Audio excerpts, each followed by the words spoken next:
नमस्कार, मैं हूं प्रज्ञा मिश्रा और आप देख रहे हैं उल्टा चश्मा यूसी।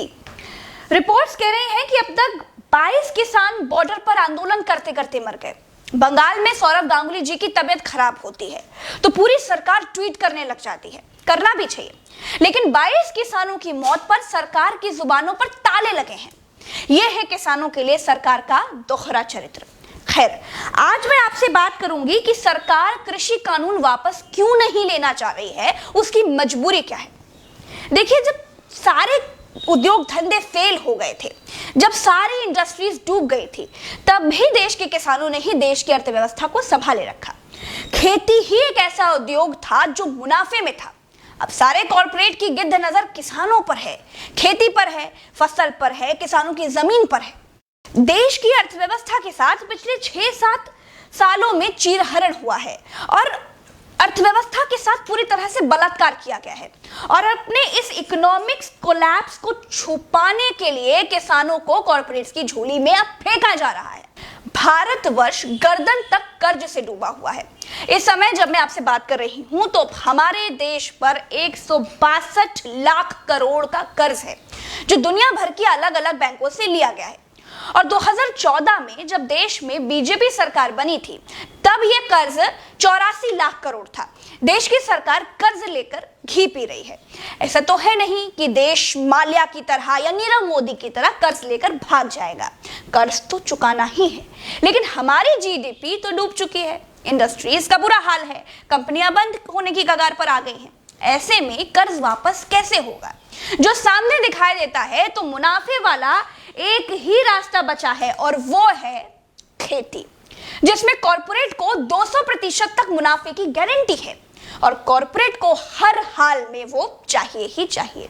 और सरकार को कॉर्पोरेट की ये बात माननी ही माननी है, क्योंकि पॉलिटिकल फंडिंग किसान तो करता नहीं है। किसान सिर्फ वोट देता है, फंड तो कॉर्पोरेट से आता है।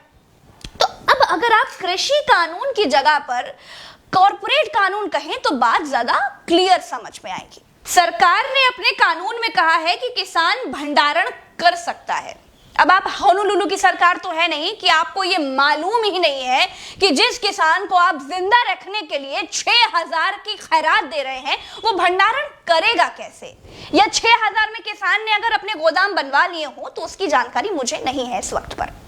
आपको अच्छी तरह से मालूम है कि देश का 95% किसान भंडारण नहीं कर सकता, तो फिर भंडारण करेगा कौन? 5 रुपए का भुट्टा 35 रुपए में बेचेगा कौन?